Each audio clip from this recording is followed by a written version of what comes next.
ہمارے اکابرین نے اس کانفرنس کا پیغام سن لیجیے.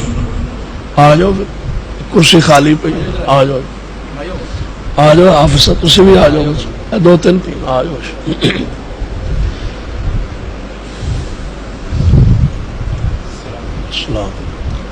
کیا سمجھتے ہو اپنے اکابرین کے پوری محنت کوشش پر پانی پھیرتے ہو؟ مجھے بتلاؤ جب مناظر اسلام حافظ اللہ شوقی رحمت اللہ علیہ سٹیج کے معروف خطیب تھے، جب سٹیج پر شیخ القرآن مولانا محمد حسین شوقی رحمت اللہ علیہ تھے، مجھے بتاؤ جب سید ثانی رحمت اللہ علیہ اور قائد ملت علامہ احسان ظہیر رحمت اللہ علیہ یہ شخصیات سٹیج پر خطیب کی حیثیت سے عالم کی حیثیت سے موجود تھی. مجھے بتلاؤ کسی شیخ نے تیسرے دن آ کے درس قرآن کسی فتویدگی پر دیا ہو اس کا نام پیش کر. ہم آج تک ہمارے اسلاف اس کو بدعت کہتے رہے اور تم آج اس کو درس قرآن کے نام پر اس بدعت کو مسلک میں داخل کرنا چاہتے ہو. ہم اس کا رد و انکار کرتے رہیں گے اور انشاءاللہ اس کو مسلک کا حصہ نہیں بننے دیں گے اور کہتے رہیں گے یہ میت کے گھر میں تیسرے دن کا اکٹھ جو ہے یہ قل کے نام پر ہو یا ساتویں کے نام پر ہو، یہ تیسرے کے نام پر ہو یا قرآن خوانی کے نام پر ہو یا درس قرآن کے نام پر ہو، یہ بدعت ثواب نہیں ہو سکتا. چاہے مولوی ساری رات کہتا رہے، سارا دن کھڑا رہے اور کہتا ہے انشاءاللہ کسی کی ماں نہ مرے، ماں نے تو اچار پانا، کسی کی انشاءاللہ ماں نہ مرے، ماما سارے دیا مرنا. یہ بھی کوئی تھوڑا ہے کسی کی مرے ہی نہ تو مار کھاندی رہے نوہاں کولو بہواں کولو. جانے دو اس کو جنت میں بزرگ، جانے سب انبیاء کی مائیں دنیا سے گئی، تم کون؟ میں اور پیکے نہیں آنا تھا، پیکے ہوتے ماوانا یعنی چنگا بلا مولوی ہو کے آنا ہے، میں پیکے نہیں آنا، پیکے مولوی دے ہوتے. عجیب بات، یہ مسیح ہے، یہ نوے، یہ کیا؟ یہ قل اور یہ ساری صورتیں ہمارے مسلک میں داخل ہو رہی. مجھے بتاؤ یہاں تو آپ اللہ کا فضل ہے، محقق العصر علامہ شاہد القاصری حافظ اللہ جن کے نام سے کام سے پوری دنیا گاہ ہے، عرب و عجم. کبھی ایسی کوئی جواز کا فتویٰ لائی؟ جب نہیں ہے تو اس قوم پر مسلک پر جماعت پر رحم کیجیے. تو بلانے والے حضرات آج جناب تیسرا دن ہے، ساری برادری اکٹھی ہوگی، بندہ اکیلا ہے حدیث یہ مار کھا گئی ہے سب ایک اللہ بندہ ہے جی پوری برادری اہل حدیث ہے تے جو جی برادری ہے ساری دوجی ہے تو آ جان گے اکٹھے ہو جان گے. چلو کل نہ لو بہتر ہے درس ہو جائے. کل کو سینگ لگے ہوتے ہیں وہ بھی درس ہی ہوتا، کل بھی درس ہی ہوتا ہے، وہ بھی گالیاں دیتے، وہ بھی قرآن پڑھتے ہیں، دعا کرتے ہیں، یہ بھی درس قرآن ہے پھر دعا اور کیا. اور نہیں جی وہ واپس پلٹ جائے گا، کلہ بندہ ہے وہ واپس پلٹ جائے. اچھا وہ واپس پلٹ گیا کہ مسئلہ کا حدیث ختم ہو جائے. جانے دو جو جاتے جو بدعت کے کرنے پر رکتے ہیں ایسے اہل حدیث کو اہل حدیث رکھ کے کرنا کیا بدعتی. جو کہتا ہے میں تب اہل حدیث رہتا ہوں اگر میرے باپ کے مرنے پر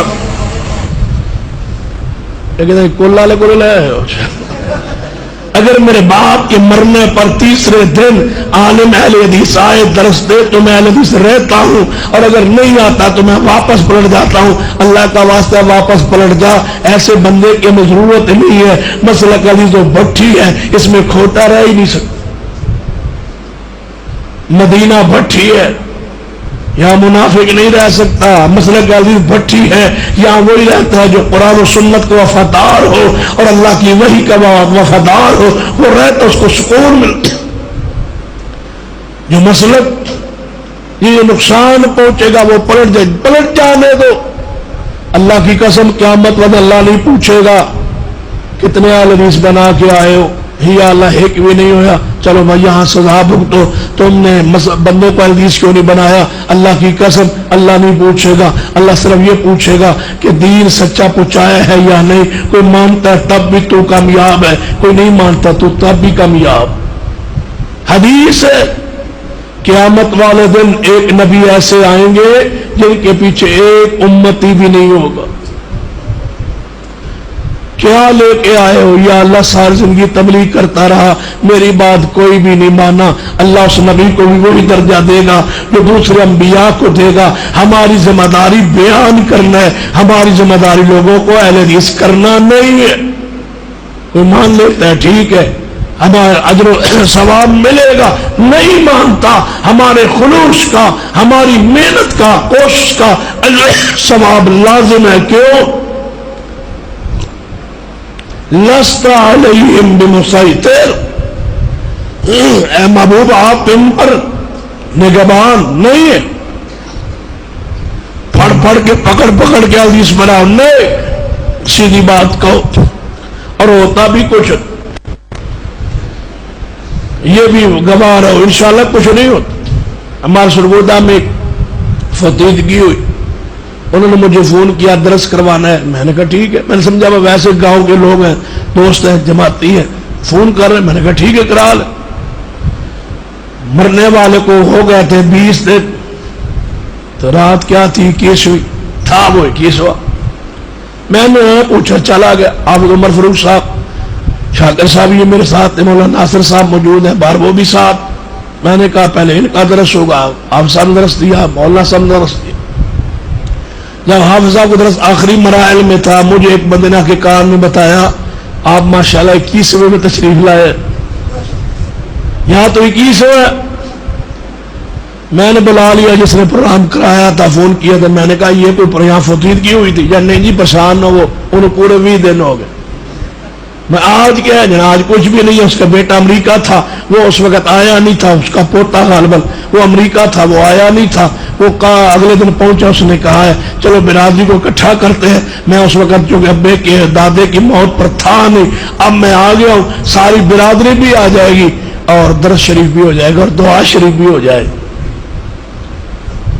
اس نے درس کروایا دادا کی موت پر، اس وقت وہ تھا نہیں، اگر ہوتا تو انشاءاللہ 10ویں دن کراتا، چونکہ وہ لیٹ آیا تو آج 21واں بھی ایک رسم ہے۔ میں نے کہا چلو ٹھیک ہے، خاموش ہو گیا، ان کی تقریر ختم ہوئی، ان کو تو پتا نہیں تھا۔ میں گیا اسٹیج پہ، لاؤڈ سپیکر کو سیدھا کیا، انہوں نے کہا بیٹھ جائے، میں نے کہا آج میں کھڑے ہو کے کرنا چاہتا ہوں۔ میں نے کہا حضرات سنو، مجھے نہیں پتا تھا کہ یہ بدی پروگرام ہے، ایک فوتیدگی میت والے گھر میں یہ پروگرام رکھوایا گیا اس لیے کہ یہاں کوئی کٹ کر کے روٹی کھلائی جائے اور برادری کو اکٹھا کیا جائے۔ میں اس کو بدعت سمجھتا ہوں، جو سنت سمجھتا ہے وہ کھڑا ہو جائے، مجھے بتائیں یہ سنت کیسے ہے۔ لہذا معذرت کے ساتھ میں دعا کرتا ہوں، میں اسی تمام شریک ہوتا ہوں، میں جا رہا ہوں، السلام علیکم۔ اللہ کا قسم وہ سارے لوگ بھی اٹھ گئے، کھانا بھی اللہ کی رحمت سے ان کا بچ گیا، کسی نے کھایا نہیں، اور میں بالکل ٹھیک ٹھاک بیٹھا، کچھ نہیں ہوا۔ غیرت، حمیت، یہ ساتھ بھی نے۔ اب میں بات سوچتا کہ اگر میں یہاں ان کو ناراض کر کے جاتا ہوں، یہ گاؤں چھوٹ جائے گا، یہاں سے مدرسے کو چندہ جاتا ہے وہ بند ہو جائے گا، یہ بندہ باہر ہوتا ہے یہ ناراض ہو جائے گا، لعنت ہے اس چندے پر جو مسلک کا نقصان کر۔ ہماری دوستی مسلک اہل حدیث کے لیے سن لو، ہمارے تعلقات اس مسلک کے لیے ہے جو مسلک کا وفادار ہے۔ اللہ کی قسم ہے تمہارے اندر کوئی عیب نقص ہو گوار ہے، لیکن مسلک سے غداری بے وفائی ہو، تمہاری خلوت میں، تمہاری تنہائی میں، تمہارے سامنے مسلک کو، منہج کو نقصان پہنچتا ہو تو یہ بات گوارا نہیں ہے۔ تمہارے ایک ایک ادا سے مسلک کا فائدہ ہو، نقصان نہ ہو۔ میرے مسلک کو کوئی نقصان تو نہیں ہو رہا، میرا منہج کا نقصان تو نہیں ہو رہا، یہ تم پہ لازم میرے قول سے، فعل سے، جملے سے، تقریر سے، تاریخ سے، گفتگو سے، اٹھنے سے، بیٹھنے سے، چلنے سے، پھرنے سے۔ میں بعض دفعہ کہیں جاتا ہوں، دوست آج کل تو رولا ہے تصویروں کا، تصویر زبردستی بناتا، کوئی دوست نے بیٹھ کے ننگے سر میں تھا، بیٹھا تھا چرپائی پہ لیٹا تھا, اس نے تصویر بنا لیا بیٹھا. تو میں نے کہا موبائل ادھر دے. میں نے کہا پہلے اس تصویر کو کاٹے. کہتا ہے ننگے سر تصویر کوئی آرام ہے. میں نے کہا میرے جماعت کا ایک خطیب ہو, میرے ننگے سر یہ نیٹ پر چڑھ جائے, میرے مسلک کو نقصان پہنچتا نہیں کرتا, حرام نہیں ہے. یعنی ننگے سر کپڑا اگر مرد کے سر سے ہٹ جائے, پگڑی نہ ہو, حرام نہیں, لیکن میں نہیں پسند کرتا اس لیے.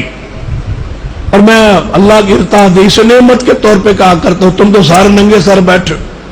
اگر کوئی بندہ مجھ سے کہے نا آدھا کلومیٹر آپ 400 میٹر پیدل چلے گلی میں بغیر کپڑے کے, بغیر ٹوپی اور پگڑی کے, ہم آپ کو 1,00,000 روپیہ دیں گے, میں وہ 1,00,000 نہیں لیتا, میں مسئلہ کا نقصان نہیں کرنے کے لیے تیار. ذہن نہیں مانتا, تم پتہ نہیں کیسے بیٹھے ہو سارے کے سارے ننگے سر.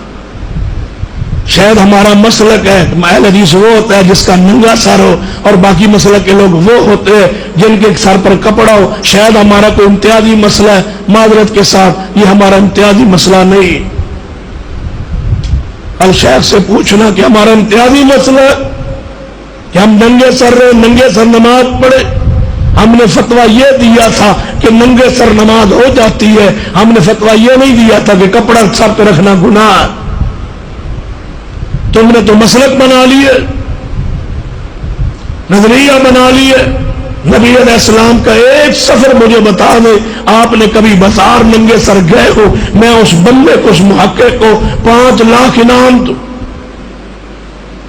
جو نبی علیہ السلام کا ننگے سر بازار پھرنا ثابت کر. جمعے پر ننگے سر, نماز میں ننگے سر, بازار میں ننگے سر. پتہ نہیں تمہاری یہ ریت بن گئی. سجائیں اپنے سروں کو پگڑیوں کے ساتھ, ٹوپیوں کے ساتھ, رومالوں کے ساتھ, تاکہ پتہ چلے یہ اہل حدیث اہل سنت. یہ تو ہمارے مزاج لوگوں کا یہ کام ہوتا ہے جو ہم نے شروع کر دیا. پگڑی بنا لے, ٹوپی پہنتے ہیں لوگ آپ کو مولوی کہتے ہیں تروے والی ٹوپی بنا, نہ پگڑی بنا لے, پتہ لگے چودھری صاحب آ رہے. کلا بنے جیسے عبد القادر برادر سے حافظ عبد القادر اوپڑی رحمت اللہ علیہ کا ہوتا تھا, حضرت شیخ القرآن رحمت اللہ علیہ کا ہوتا تھا. کلا لے, بڑی پگڑی لے, لیکن آپ کے سر کو ڈھکا ہونا چاہیے. اس فتوے کے باوجود کہ ننگے سر نماز ہو جاتی ہے, یہ ہمارا مسلک ہے, لیکن سر کے کپڑے کا نماز سے تعلق نہیں ہے, یہ لباس سے تعلق. لباس کا حصہ بنا لے. کوئی تمہارا عمل ایسا نہ ہو جس سے مسلک کو نقصان پہنچے. مثلا آپ ٹہروں سے نیچے سلوار کر کے جا رہے ہیں اور میں بھی جا رہا ہوں, دنیا کے یہ مسلک کا حدیث کا باعث جا رہا, مجھ پہ لازم ہے کہ میں اپنے مسلک کا نقصان نہ کروں. میں گھر میں سونے کا لباس پہنوں, پینٹ شرٹ پہن کے ایک تصنال سیلفی بھی بنا لوں, صرف نیٹ پہ چڑھا دوں تاکہ پتہ چلے خطیب پاکستان صاحب یہ آپ پینٹ شرٹ میں پھر رہے. مسلک کو, منہج کو نقصان پہنچتا. جس عمل سے ایک ہوتا ہے جائز. نبی علیہ السلام نے کیا فرمایا تھا, عائشہ میرا جی چاہتا ہے میں قبلہ گرا دوں, گرا کے بیت اللہ کو تمہارا حتیم کو اندر داخل کر دو, جو ابراہیم علیہ السلام کی بنیادیں تھیں ان پر تعمیر کرو. لیکن مجھے خطرہ ہے کہ یہ لوگ نئے نئے مسلمان ہیں, کہ یہ اسلام کا دین کا نقصان نہ ہو, یہ اسلام سے متنفر نہ ہو جائے. میں محمد ایسا نہیں چاہتا. کتنی ایسی باتیں ہیں جو پیغمبر نے عرف کا خیال رکھے. ہمارا جلسہ ٹانگیں مولوی کی طرف ہوتی, میرا چونکہ گلا خراب ہے, میں کہ چلو تو آپریشن ہو جائے. جلسہ ٹانگیں مولوی کی طرف سارے کر کے بیٹھ, کوئی ٹانگیں قبلے کی طرف کر کے بیٹھا, اور جی قبلے ٹنگا کریے تو کی ہو جاتا, کچھ نہیں ہو جاتا, دلیل کوئی. شاباش, مسلک کا فائدہ پہنچانے پر آپ کا شکریہ, بڑا فائدہ کیا. 2 بندے دیکھ کے اور حدیث ہو جائیں گے مجھے قبلے کو ٹانگے کرتے. لہذا میں متاثر ہو گیا ہوں. ایک بندہ مجھے بتا دے کہ قبلے کی طرف ٹانگیں آپ کی دیکھ کے حدیث ہو گیا ہو, ماشاءاللہ میں متاثر ہو گیا ہوں کہ تم قبلے کو ٹانگیں کرتے ہو, قبلے کی طرف ٹانگیں کر کے سوتے ہو, کیا دیکھا تھا نبی علیہ السلام نے؟ ایک بندے قبلے کی طرف منہ کر تھوک رہا، بیت اللہ کی طرف تھوک رہا ہے. نبی علیہ السلام دیکھا، فرمایا یہ کون ہے؟ یا رسول اللہ یہ فلاں مسجد کا امام ہے، ہم اس کو امامت سے ہٹا دو، اس کو یہ نہیں پتا کہ یہ قبلے کے احترام کرتا. نہ ہو گناہ، سن لو مسئلہ، گناہ نہ ہو، دلیل نہ ہو. ہمارے معاشرے کا عرف بیت اللہ کی طرف ٹانگیں کرنا ناپسند کرتا ہے. تمہیں کیا مجبوری ہے ٹانگیں ادھر کر کے مسئلہ کا نقصان کرنا؟ میں نے دیکھا قرآن پاک کئی بندے صف پہ رکھ کے، وہابی پرانے بابے ایسے صف پہ قرآن پاک رکھ کے پڑھنے شروع کر رہے ہیں. اور جی کوئی نہیں آ رہا جی یہ صف پاک کوئی ضروری ہے؟ ہاں اللہ کی قسم تم نے مسئلہ کو پڑھا ہوتا تو یہ ضروری تھا. تیرے اس عمل سے ایک بندہ متنفر ہو جائے، یہ بہتر نہیں تھا کہ تو اونچی جگہ قرآن کو رکھتا. کیوں مسلک سے متنفر کرتے ہو لوگوں کو؟ اپنے کردار پر، معاملات پہ غور کرو. سمجھنا ہے تو بخاری کی حدیث پڑھو. نبی علیہ السلام کے پاس یہودیوں کا ایک جوڑا آیا. یا رسول اللہ اس جوڑے نے زنا کی ہے، اللہ کی کتاب کے مطابق فیصلہ کرے. انہاں سوچیا سی شاید قرآن کوئی تخفیف ہوگئے، کوئی سزا ہلکی ہوگئے. ساری تورات سزا پتھر مارنا، رجم کرنا، شاید قرآن کوئی سزا نہ ہو، اللہ کی کتاب کے مطابق فیصلہ کرے. نبی علیہ السلام نے سوچا کہ میں قرآن حدیث کے مطابق فیصلہ کر دیا شاید یہودیوں جوڑے اعتراض کرے، ساری کتاب تو مسئلہ ہے کوئی نہیں تے ہے نا بھی کتاب چی. آپ نے فرمایا میں اللہ کی کتاب کے مطابق فیصلہ کر رہا ہوں کہ رجم کرو.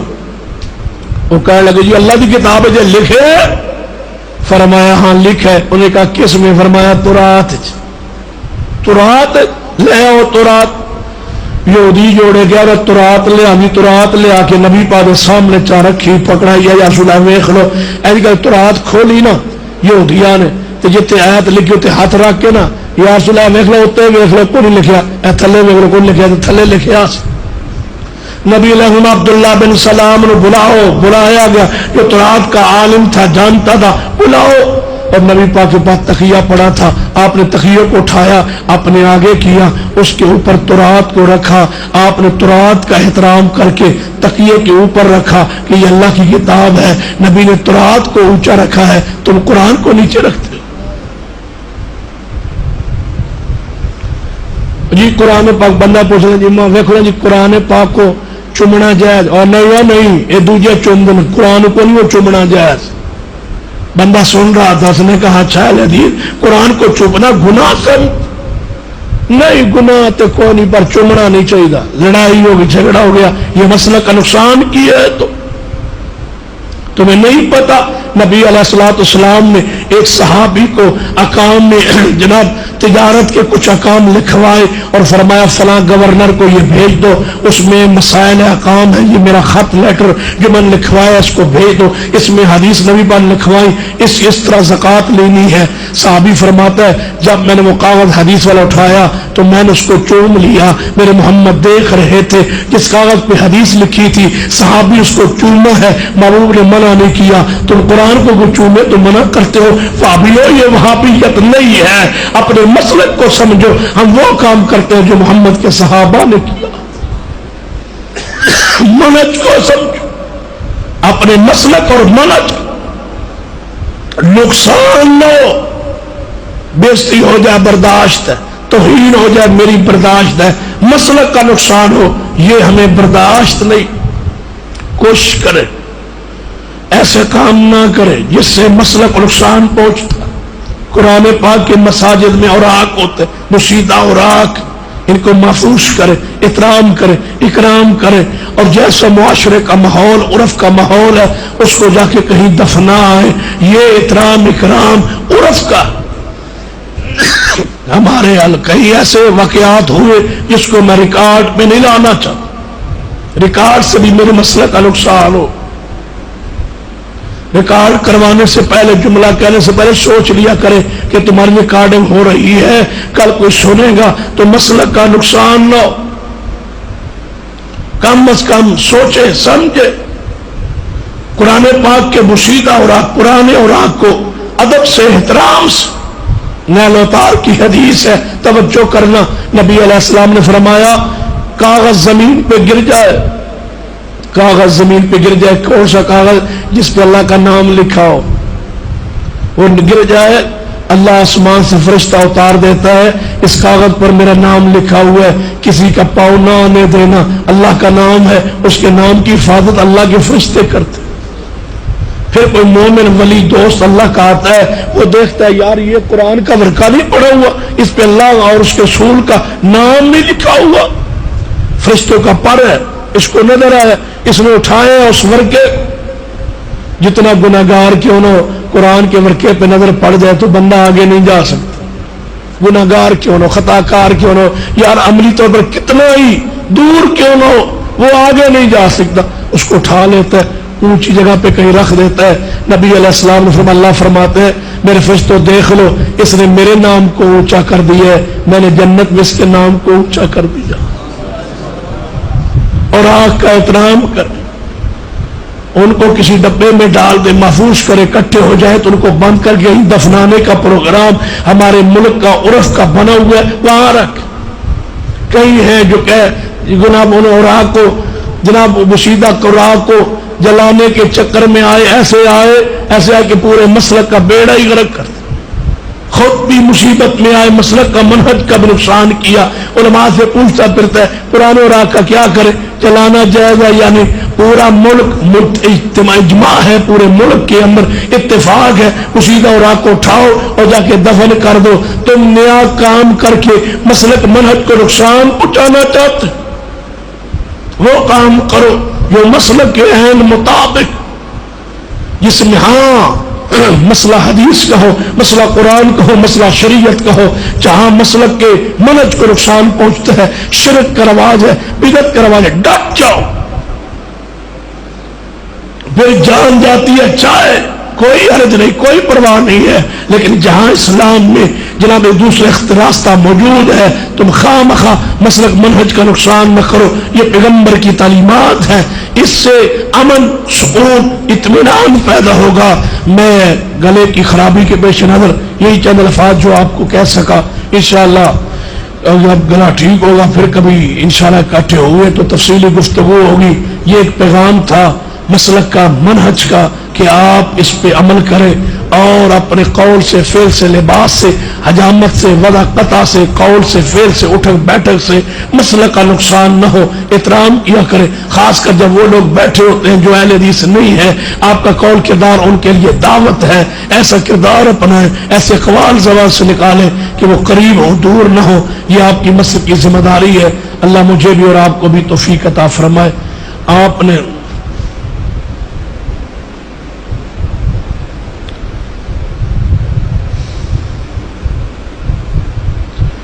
ساتھی نے دعا کے لیے کہا ہے کہ ان کی ہمشیرہ بیمار ہے، پریشان ہے، اس کے لیے دعا کرے، اللہ تعالیٰ اس کی پریشانیاں جو ہے ان کو ختم کرے، دور کرے۔ ساتھ یہ بھی لکھا ہو کہ درد دل سے دعا کرنی ہے، پتہ نہیں ان دل کو آپ کیا سمجھیں گے، دعا تو مومن جو ہوتی ہے وہ دل کے درسی ہوتے ہیں۔ کیا داڑھی کا خط کروانا جائز ہے؟ یہ مسئلہ آپ اکثر مجھ سے کیوں پوچھتے ہیں، مسئلہ کیا ہے؟ تو اگر تو آپ نے اس لیے پوچھا ہے کہ شاید میری داڑھی پر آپ کو ڈاؤٹ ہو گیا ہے، تو میری داڑھی ٹھیک ہے، سنت کے مطابق ہے، میں نہیں کاٹتا، نہ خط کرواتا ہوں اور نہ کینچی مرواتا ہوں، یہ اللہ کی طرف سے اتنی ہی ہے، دعا کر اس کو لمبا کر دے، میں تو نہیں کاٹتا، تو ضروری نہیں ہے آمین کہنا، اتنی ہی نہیں تو ٹھیک ہے، سنت کے مطابق ہی، یعنی جتنی اللہ نے بنائی ہے اتنی ہی ہے۔ اور اگر اس وجہ سے مسئلہ پوچھنا ہے تو خط وغیرہ نہیں کروانا چاہیے داڑھی کا، اس کو اپنی حالت پہ معاف کر دے، چھوڑ دے، جہاں تک پہنچے اللہ لے جائے، اور اس میں کسی کو بھی بطور دلیل نہ پیش کیا کرے، بس یہی کہا کرے کہ رسول اللہ کا یہ حکم ہے، واف اللوہا، داڑھی کو معاف کر دو، بس معاف کر دے جہاں تک اللہ لے جائے۔ دعا کرے اللہ تعالیٰ فاروقی صاحب کو بھی داڑھی رکھنے کی توفیق عطا فرمائے، یہ پرانے میرے ساتھیوں میں سے ہے، اس کا داڑھی نہ رکھنا جو ہے وہ ویسے عبرت ہے ہمارے لیے کہ ہمارے دوست بھی کیا ایسا ہو سکتا ہے۔ دعا کرے اللہ مزید برکت عطا فرمائے۔ رحمت فرمائے، اللہ توفیق عطا فرما دے۔ الحمدللہ رب العالمین والعاقبۃ للمتقین والصلاۃ والسلام علی سید الانبیاء والمرسلین۔ ربنا